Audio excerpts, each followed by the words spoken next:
Ang kwentong ito ay hango sa totoong buhay. Karanasan ito ni Ampol. Taong 1963, Anilao, Iloilo.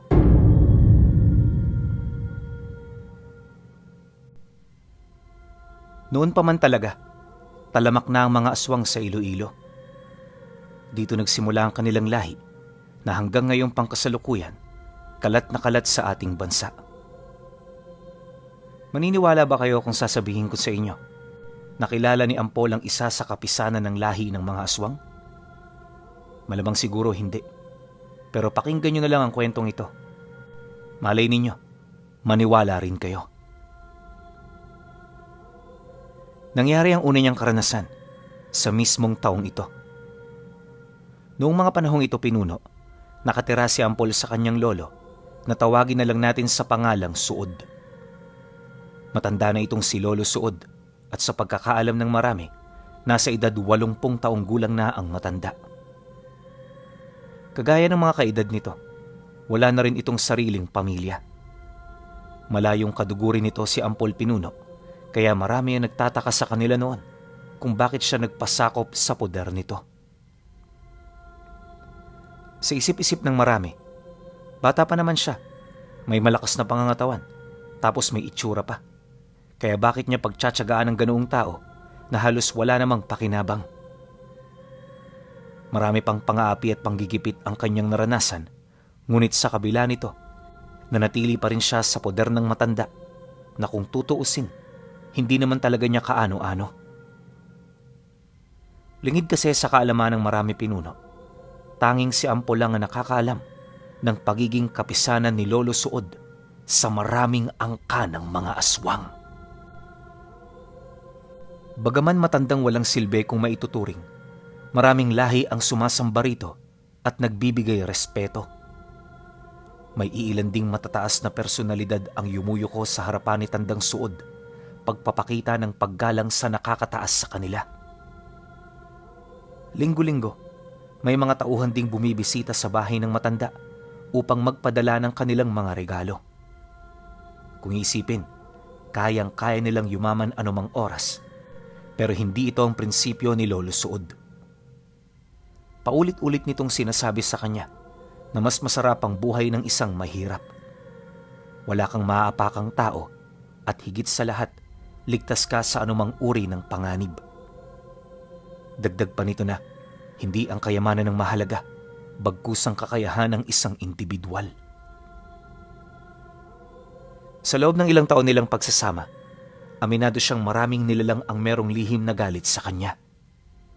Minsan nga, pinagtatangkaan siya ng iilan sa mga ito dahil sa matinding inggit na kanilang nararamdaman. Yung iba matagumpay na nakakalapit sa kanya, pero karamihan nagagawang masalag ni Lolo Suod. Ang mga nilalang ding nauhuli nito na may masamang binabalak, walang awa nitong pinapatay sa pamamagitan ng pagtuhog sa kanila gamit ang matatalas na mga kawayan. Bilang kapisanan ng lahi, alam na niya ang kahinaan ng lahat ng mga nasasakupan. Magmula rin noong ipinakita ni Lolo Suod ang kanyang mga pangil, nagkaroon na rin ng takot kay Ampol ang lahat. Siyempre, nung mapansin naman niya ito, medyo naging kampante siya, gawa ng inakala niyang wala nang makakagalaw sa kanya. Subalit lingid sa kanyang kaalaman, ito pa lamang ang simula. Huling araw ng Nobyembre, habang nagpapahinga sila ng matanda, may naramdaman siyang mga kaluskos sa ilalim ng papag. Para itong baboy na nagbubungkal ng kulungan, kaya na may dali-dali siyang bumaba para tingnan ito. Madalas kasi noong bumibisita ang mga baboy ramo sa kanila, gawa ng malamig ang lupa sa ilalim ng kanilang bahay. Kung isipin, wala naman itong problema. Ang kaso lang, napipinsala ng mga ito ang mga itlog ng manok na alaga nila. Sa pagbukas niya ng pinto, nagmamadali naman siyang bumaba, bitbit ang isang maliit na lampara. Pagdating naman niya sa ilalim ng papag, wala naman siyang nakita sa lugar na yon. Dahil dito, inakala naman ni Ampol na baka nananaginip lang siya Kaya ang ginawa niya, agad siyang bumalik sa itaas. Ngunit, nang akmang papasok na siya ng pinto, may nasipat siyang nilalang na nagtatago sa pundasyon ng bahay. Kakulay ito ng kahoy pero alam na alam niyang aswang ito. Dala naman ang kanyang matinding pag-aalala. Dali-dali naman siyang tumakbo papaitaas. Subalit nang akmang makakapasok na siya, may bigla na lamang humila sa kanyang paa. Sa sobrang lakas ng pagkakahila nito, diretso pa ibaba itong si Ampol. Nagkaroon din siya ng galos at bali sa kanyang katawan, buhat sa pagtama niya sa matitibay na kahoy na hagdan. Matapos ang pangyayaring yan, agad naman niyang nakita ang tatlong nilalang na naglalakad papalapit. Bawat isa merong daladalang kutsilyo na nangingitim na ang talim. Bakas din sa mukha ng mga ito ang matinding galit na parabang wala na itong balak na buhayin pa siya. Ilang segundo pa ang lumipas, bigla naman siyang inundayan ng saksak ng isa. Ngunit bago pa man ito tumama, bigla na lamang naagnas ang buong katawan nito. Matapos naman itong masilayan ng dalawa, dito na ito nakaramdam ng matinding takot dahil sa narinig na nila ang boses ni Lolo Suod. Matinding kalapastanganan ang ginagawa niyong ito. Hindi man lang ba kayo nag-iisip na parte ito ng aking pamamahinga? Bibigyan ko kayo ng 3 segundo para magsalita. Sabihin niyo sa akin kung sino ang utak ng plano niyong ito. Nang marinig naman ng dalawa ang sinabi ni Lolo Suod, dali-dali naman itong napatira pa sa lupa. Panay na rin ang paghagulgol nila ng pag-iyak, kasabay ng paghingi sa kanila ng tawad. Matapos naman itong makita ni Ampol, di niya maiwasang mapatingin sa matanda. Naghahabol man ng hininga, pinili niyang wag istorbohin ang kasalukuyan nitong ginagawa. Ang kaso lang, imbis na ipataw na nito ang parusa sa dalawang nilalang, inuna siya nitong gamutin. Kampante itong lumapit sa kanya at sa paglapat ng kamay nito, milagrong nawala ang lahat ng kanyang iniinda. Matapos naman yung maramdaman ni Ampol, agad naman siyang tumayo para kumbinsihin ito na patawarin na lamang ang dalawa. Subalit sa halip na pagbigyan ng kanyang kahilingan, mariin siya nitong pinayuhan na hindi yon magiging maganda para sa kanyang paninindigan. Paminsan-minsan, Apo, kailangan mo ring magpakita ng pangil. Hindi ito maiiwasan kung gusto mong mapanatili ang dignidad ng iyong pagkatao. Lahat ng mga nangwawalang hiya sa'yo, wag na wag mong kukonsintihin. Sa ganoong paraan, makukuha mo ang kanilang respeto. Naunawaan mo ba ang sinasabi ko? Pagkarinig naman ni Ampol sa sinabi nito, wala na itong nagawa kundi ang tumango. Nakakalungkot mang masilayan ang pagkamatay ng mga nilalang na sumasamba rito, minarapat niyang magsawalang kibo dahil sa alam niyang yon ang tamang gawin. Makalipas pa ang ilang minutong pagmamasid, dito na nagsimulang lumapit si Tandang Suod habang nag-uusal ito ng mga buhay na kataga. Maya-maya pa, nang makaharap na nito ang mga nilalang, dito niya napansin ang mga kamay nito na unti-unting nagiging buto. Hindi niya mawari kung namamalikmata lang siya pero ganon ang nakikita niya. Paghahawak naman ito sa ulo ng nilalang na una nitong nilapitan, nakita ni Ampol kung papaano niya ito lusawin hanggang sa maging abo na lang ito. Yung isa naman tinunaw niya hanggang sa maging purong likido. Pagkatapos ng pangyayari, dito na nagdesisyon ng matanda na gisingin ang kanyang mga bantay sa bahay. Napagtanto kasi nito na marami ang nagtatangka sa buhay ni Ampol, kaya kinakailangan din niyang maging alerto. Batid din niyang may mangilan-ngilan sa kanyang mga nasasakupan ang hindi na nagkakaroon ng takot sa kanya. Pagpasok naman ito sa ilalim ng kubo, agad naman siya roong sumama. Dahil naman sa dala niyang lampara, tumambad kaagad sa harapan niya ang dalawang estatwa na animoy asong may napakabangis na pagmumuka. Di naman gaanong kataasan ng mga rebulto, ngunit pansin na pansin niya ang pagiging detalyado ng pagkakaukit dito. Pagharap naman nila sa mga bato, meron lang doong iniabot si Lolo Suod bago ito bahagyang umatras. Noong una wala naman siyang nakikitang kakaiba. Ngunit makalipas lang ang ilang minuto, dito na nagsimulang gumalaw ang dalawang estatwa. Kagaya ng mga asong bagong paligo, ginalaw-galaw nito ang kanilang katawan para maalis ang natitirang tipak ng bato. Matapos nun, agad naman yung lumakad papalabas para magbantay. Umaga at gabi itong naglilibot sa tahanan nila para humanap ng mga nilalang na maglalakas ng loob na pumasok nang hindi nagpapaalam.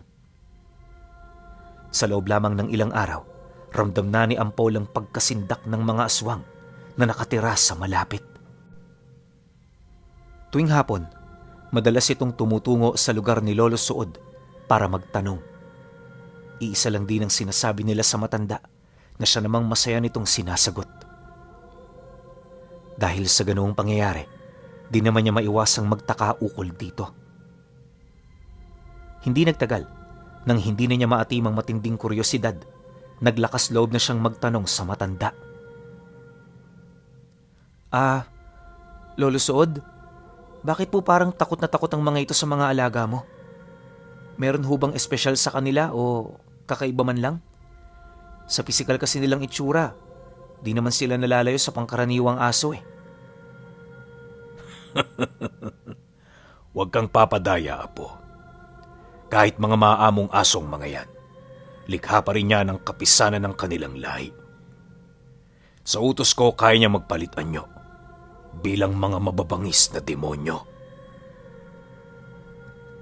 Dagdag pa nito na, importanteng magkaroon siya ng ganoong kalalakas na mga bantay para maipakita rin sa lahat na hindi siya basta-basta. Nang marinig naman ni Ampol ang sinabi ng matanda, minabuti naman niyang magpatuloy sa kanyang ginagawa. Ayon sa kanya pinuno, iisa lang ang kanyang dahilan kung bakit naninilbihan siya rito. Gusto niya kasing maging kauna-unahang aswang na hindi kumakain ng mga hilaw na karne. Pangarap din niyang panatilihin ang pagkakaroon ng dalisay na dugo sa puntong hindi siya kayang maapektuhan ng mga pangontra ng kanan. Ang ganoong pangarap ni Ampol ang nagbigay daan para magkaroon sa kanya ng interes ang matanda. Bilang kapisanan ng maraming lahi, talaga namang nagulat ito sa kanyang nais. Sa tinagal-tagal na kasi nitong nabubuhay sa mundo, wala pa itong narinig na ganoong pangarap. Dahil dito, nagdesisyon itong tulungan siya. Ngunit bago niya maisakatuparan ng ganoong anyo, kinakailangan niyang sumunod sa lahat ng alituntunin nito. Bagay na agad namang tinanggap ni Ampol. Matapos ang kanilang pag-uusap, nagpatuloy ang kanilang pangkaraniwang buhay. Sa umaga, isa siyang katulong ng matanda. Habang sa gabi naman, isa siyang mag-aaral nito. Literal na gabi-gabi siyang nag-aaral sa loob ng 11 taon. Walang patid ang pag-aaral niya ng lihim na karunungan kahit meron siyang iniindang karamdaman. Dahil sa ganoong pagsasanay, kahit hindi pa niya natatanggap ang regalo mula sa matanda, alam niyang kayang-kaya na niyang pumatay ng isang gabunan. Hindi dahil sa alam niyang pangontra sa mga ito, bagkus ay dahil sa taas ng antas ng mga lihim na karunungang kanyang natutunan. Pagtatapat pa ni Ampol na matagal na siyang handa na tumanggap ng biyaya, ngunit dahil sa masyadong komplikado ang kanyang hinihiling, inabisuhan siya ng matanda na mas mainam na mag-aral siya ng 25 taon. Sa pamamagitan nito, magkakaroon ng sapat na oras ang matanda upang malaman ang sikreto ng kanyang hinihiling. Pabor naman yun para kay Ampol, kaya naman hindi siya nagmamadali. Kumbaga, bawat hakbang ng kanyang pag-unlad, literal na sinusulit talaga niya. Napapansin naman yun ni Lolo Suod, kaya na may sa katagalan, naging komportable na rin ito sa kanya. Lumipas pa ang mga araw. Marami nang nakaunawa sa ginagawang pagbabantay ng kapisanan. May mangilan-ngilan pang tutol, gawa ng alam nilang wala silang kakayahan para pigilan ito. Hindi naglaon dahil sa lakas ng mga nilalang na yon. Nagdesisyon ng bawat pangulo ng lahi na magkatipon sa labas ng bahay niya para kausapin siya. Wala itong hangad na masama, bagkus ang tanging nais lang nito, malaman ang kanyang panig. Nang matanggap naman ni Lolo Suod ang nais mangyari ng mga pangulo, nagdesisyon itong pagbigyan ng bawat grupo. Siya na rin mismo ang nagtalaga ng araw ng pag-uusap upang masigurong libre silang dalawa. Bago magsimula ang pulong pinuno, pawang mga mensahero lang ang may kapangyarihang makipag-ugnayan sa kanila. Sa ganoong paraan, may iwasan ang paglitaw ng mga taksil na walang ibang hangad kundi paslangin ng kanyang disipulo. Nang maging klaro naman sa lahat ang kanyang nais, dito na siya nagtalaga ng gabi.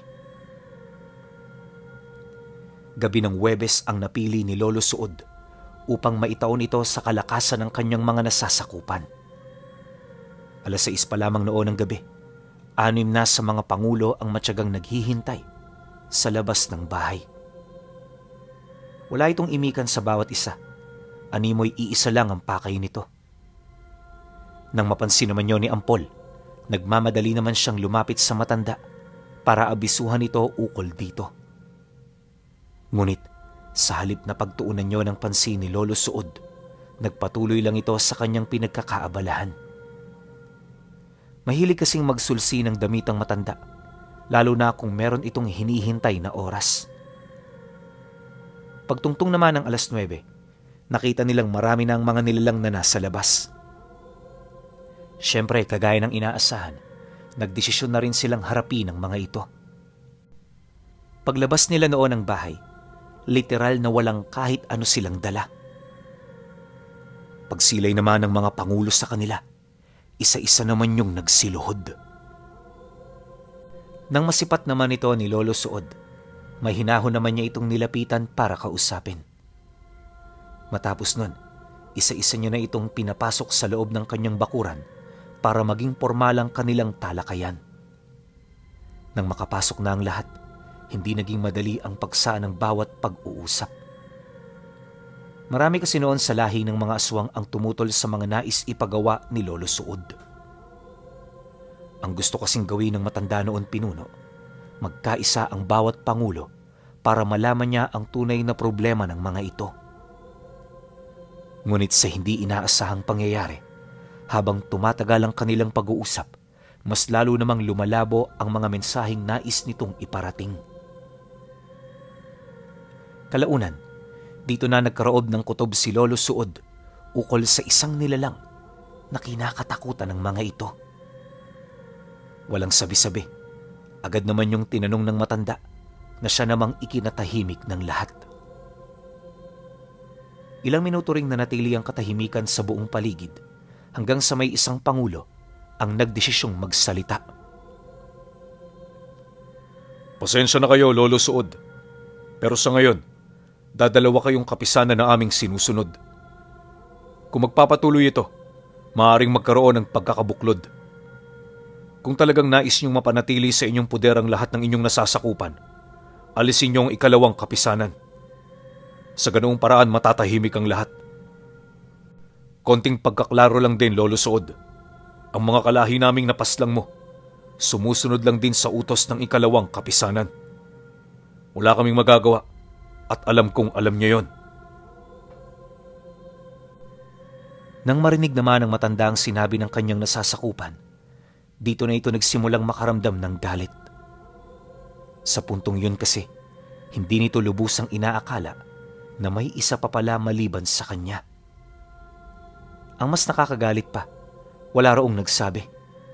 Labis-labis din ang pagtataka nito, gawa ng bakit hindi niya naramdaman ang pag-ahon ng 2 kapisanan. Sa pagpapatuloy naman ng kanilang pag-uusap, lahat ng patungkol dito inalam ng matanda. Di man nagsasalita noon si Ampol, pero ramdam niya ang matinding pagmamalabis ng kanyang maestro na malaman ang tungkol sa kanyang karibal. Kalaunan, nang wala na silang mapag-usapan, dali-dali namang bumalik sa loob ng bahay ang matanda. Ito na rin ang naging hudyat para sa mga pangulo na tapos na ang kanilang pagpupulong. Pag-alisa naman ng mga ito, naiwang tulala si Ampol sa labas ng bahay. Alam niya kasi kung gaano ka makapangyarihan ng mga kapisanan, kaya labis siyang nababahala para sa kanyang maestro. Ilang minuto pa ang lumipas, pumasok na rin siya sa loob para kausapin ito. Ngunit pagbukas niya ng pinto, napansin niyang abala yon sa pagsasalansa ng mga gamit. Ramdam din niya ang matinding galit sa matanda, kaya sa halip na magtanong pa, pinili na lamang niyang manahimik sa isang tabi. Pagsapit naman ng sumunod na araw, kagaya ng inaasahan, maaga pa silang lumuwas.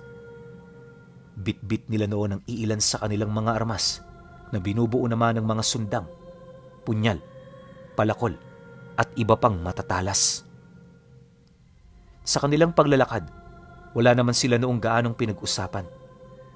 Kahit isang gabi na rin ang nakalipas, ramdam niya pa rin ang matinding suliranin na bumabalot dito.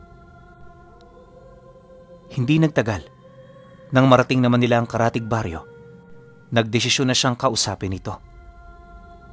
Para naman hindi makaramdam ng galit ang maestro niya, sinimulan niyang banggitin ang mga bagay na nauna niyang nakita sa lugar. Subalit, imbis na pagtuunan nito ng pansin ng matanda, seryoso lang siya nitong pinagmasdan. Ayon dito, ramdam nito ang kanyang pagkabahala sa mga mangyayari. Inamin din ni Lolo Suod na maging ito man hindi maipagkakailang kinakabahan. Dagdag pa nito na, bawat isa sa mga kapisanan may kanya-kanyang kapangyarihan. Kung siya ay kumokontrol sa buhay at kamatayan, marami rin sa mga ito nagtataglay ng hindi masukat na lakas at kapangyarihan. Mariin din itong inilahad na kung hindi sila mag-iingat, maaaring sila ang mapaslang sa lugar na kanilang pupuntahan. Nabanggit din ng matanda sa kanya na yon ang kauna-unahang misyon na nakaramdam siya ng matinding kaba. Sa pagpapatuloy naman ng kanilang pag-uusap, marami siyang nalamang mahalagang detalye. Dahil dito nakaramdam siya ng matinding pagkabahala na hindi niya pa nararanasan kailanman. Aminado kasi si Ampol na para sa kanya si Lolo Suod ang pinakamalakas sa lahat ng lahi ng mga aswang. Ang hindi niya alam, isa pala itong malaking pagkakamali. Sa loob ng 3 araw at 3 gabi nilang paglalakbay, nakarating sila sa mga lugar na unang beses pa lang niyang nasilayan. Habang tumatagal ang kanilang paglalakbay, aminado itong si Ampol na natutuwa na rin siya kahit papaano. Bukod kasi sa nakakagala silang dalawa, marami rin siyang nasisilayang kakaiba. Pakiramdam nga niya noon, naging malaya ang buhay niya. Subalit pagkalipas ng 3 gabi, dito na nagsimula ang kanilang kalbaryo. Napasok na kasi nila ang baluarte ng kapisanan, kaya maraming nilalang sa lugar na yon ang pilit silang kinakalaban. Ngunit gaano man karami ang mga ito, sadyang hindi nila mapangibabawan ang kakayahan ng kanyang maestro sa buhay at kamatayan. Sa kumpas lang ng kamay nito, kaya nitong paslangin ang lahat ng mga aswang na kanyang nakikita. May kakayahan din itong paglahuin ang mga kalaban niya sa puntong aakalain mong hindi man lang ito umiral. Ang mas nakakatakot pa sa abilidad nito ay ang kakayahan nitong maglikha ng maranhig gamit ang labi ng mga aswang na kanyang pinatay. Ayon nga kay Ampol na kung dumating sila sa lugar na yon, wala silang kasama. Pero nung nagsimula na silang umusad, nakabuo na sila ng lehiyon. Isang uri ng lehiyon na mas malakas ng di hamak sa lahat ng aswang na kanilang nakaharap. Dahil dito, madaling nakausad ang kanilang pangkat hanggang sa makarating na sila sa bayan kung saan naninirahan ang kapisanan. Umaga na nang marating nila ang lugar, kaya nadatnan nila itong nasa normal na katayuan. habang laganap naman ang liwanag ng araw sa buong kalupaan, nanatiling nakatago mula sa kailaliman ng lupa ang mga kasama nilang maranhig. Bagaman alam nilang baluwarte na yon ng mga kalaban, kampante silang umusad hanggang sa mapansin nilang pinagtitinginan na sila ng lahat. Alam ni Ampol na kalaban ng mga taong nakatitig sa kanila, kaya sa abot ng kanyang makakaya, naging kalmado siya. Di na rin sila umalis ng bayan, gawa ng ayon sa maestro niya, nararamdaman na nito ang kapangyarihan ng kapisanan sa lugar. Para naman makapagpalipas ng oras, humanap sila ng parte nito na pwede nilang mapagpahingahan. Payapa rin nila roong pinagmasda ng paligid hanggang sa unti-unti na nilang napapansin ang paglubog ng araw. Nang masipat naman ito ni Lolo Suod, agad naman yung napatayo, hudyat ng pag-ahon ng mga maranhig mula sa kailaliman ng lupa. Panahon na para kumilos. Tatagan mo ang iyong loob, Ampol, sapagkat dito palang magsisimula ang totoong laban. Huwag kang magpakakampante. Kapisanan din ang ating kalaban. Matapos naman itong makapagwika, dali-dali naman silang umusad pabalik ng bayan. Habang papalapit, dito niya na napapansin ang dahan-dahang pag-iba ng buong paligid. Ayon kay Ampol na, kapag gabi, kakaiba ang lugar na yon. Wala ka na roong makikitang pangkaraniwang bahay, gawa ng ang mga tahanan doon, gawa na sa purong bato at mga itim na bakal. Labis ding nakakabahala ang mga matang nakatitig sa siwang nito na animoy nagmamasid sa kanilang mga kalaban. Gayunpaman, kahit gaano nakatindi ang mga banta, nanatiling kalmado ang kanyang maestro hanggang sa dito na nila makaharap ang hukbo ng ikalawang kapisanan. Nang masipat naman ito ni Lolo Suod, agad naman itong naramdaman ng hindi masukat na pisikal na lakas na nagmumula sa katawan nito. Dahil sa kanyang mga natuklasan, bigla naman itong napabuntong hininga, indikasyon ng tsansang mananalo sila. Pagsilay naman dito ni Ampol, agad naman siyang nakakuha ng lakas ng loob. Alam niya kasing kapag gumagano ng kanyang maestro, hawak na nito ang sitwasyon. Ilang minuto pa ang lumipas, dito na nagsimulang magsalita ang ikalawang kapisanan. Habang nagsasalita ito, nanatili namang nagmamasid ang mga kasamahan nitong may tinatago ring hindi masukat na kapangyarihan. Ayon sa kanya, na kung titingnan ng mga taong yon, masasabi mong napaka-aamo nito, ngunit kapag pinakiramdaman mo ang kanilang presensya, masasabi mong hindi rin sila basta-basta. Inaasahan din niyang nahahanay ito sa malalakas na uri dahil sa hindi naman ito kukunin na personal na tauhan ng kapisanan kung mahina ito sa kanyang paningin. Matapos namang makapag-usap ng dalawa, hindi sumang-ayon si Lolo Suod sa nais nitong mangyari. Ang dahilan niya, matagal na niyang pinamamahalaan ang lugar na yon, kaya hindi siya makakapayag na may mga siwa pa rito maliban sa kanya. Mariin din itong inilahad na tanging kamatayan lang ang paraan upang siya ay sumang-ayon sa nais nitong mangyari. Dahil sa sinabi ng kanyang maestro, tanging pag-angil lang naman ang naging sagot ng grupo. Hindi nagtagal, nang wala na silang mapag-usapan, bigla namang sumugod ang mga tauhan nito. Nang masipat naman yon ni Lolo Suod, agad naman niyang pinakilos ang mga maranhig. Sa isang iglap nagkaroon ng matinding pagbabaka na agad naman na kumalat sa buong paligid. Bawat isa sa mga nilalang na naglalaban, nagpapamalas ng hindi masukat na lakas. Nang mapansin naman ito ng ikalawang kapisanan, hindi na ito nagdalawang isip na sunggaban si Tandang Suod.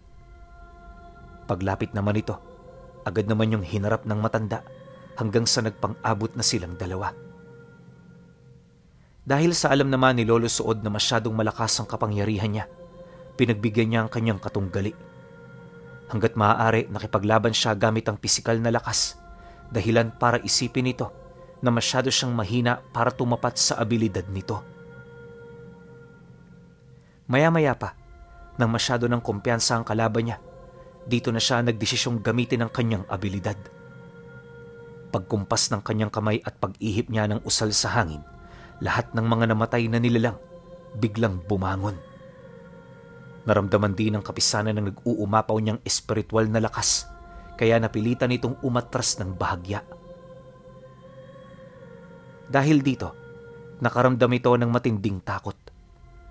Kung nung una, wala itong preno sa pagsugod sa kanya, sa mga sandaling yun medyo nagdadalawang isip na ito. Alam kasi ng nilalang na masyadong malakas ang tangan niyang kapangyarihan, kaya kung hindi ito mag-iingat, mataas ang tsansa na siya ay mapahamak. Ang ganoong kaisipan ng kanyang katunggali ang siyang nag-udyok para gumamit ng bilis. Naniniwala kasi ito na kapag hindi niya nakikita ang kanyang biktima, hindi niya ito malalapatan ng sumpa na nagmumula sa mga dasal niya. Nang mapansin naman ni Lolo Suod ang ginawa ng kanyang katunggali, napangisi lang naman ito habang nagwiwika rito ng, "Isa ka ngang kapisanan.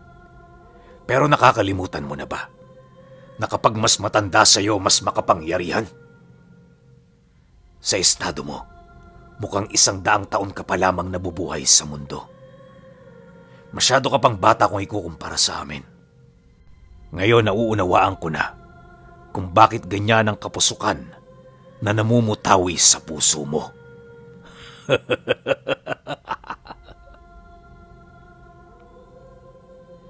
Matapos naman itong mailahad ni Lolo Suod, agad itong nagsambit ng mga kataga na siya namang naging daan upang tuluyan ng maagnas ang mga nilalang sa buong paligid. Lahat ng naglalaban na tunaw, maliban na lamang kay Ampol. Makalipas pa ang ilang segundo, tumambad sa kanila ang bayan na natatabunan ng makapal na abo. Sa unang tingin, aakalain mo talagang umula ng alikabok mula sa langit. Gulat na gulat man si Ampol sa kanyang mga nakita, na natili siyang kalmado. Lumipas pa ang mga araw pagkatapos nito, na numbalik ang puder ni Lolo Suod sa kanyang mga nasasakupan. Ito na rin ang naging daan para kay Ampol, para mas lalong matuto hanggang sa makamit na niya ang kanyang inaasam. Ilang dekada pa ang lumipas, umalis na siya sa puder ng matanda. Madalang man kung magkita, ni minsan hindi niya nakalimutan ang tungkol sa kanyang maestro na si Lolo Suod, ang kinakatakutang matanda sa buong Iloilo.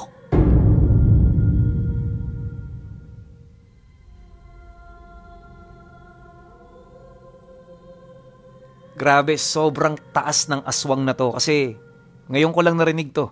Kapisanan ng mga aswang tapos nagsimula pa sa Iloilo. Matik na yan. Alam na yan ng mga kaibigan natin na nasa Iloilo. Pero kung kilala nyo tong si Lolo Suod, pa-comment naman sa baba. Lalo na yung mga taga Iloilo.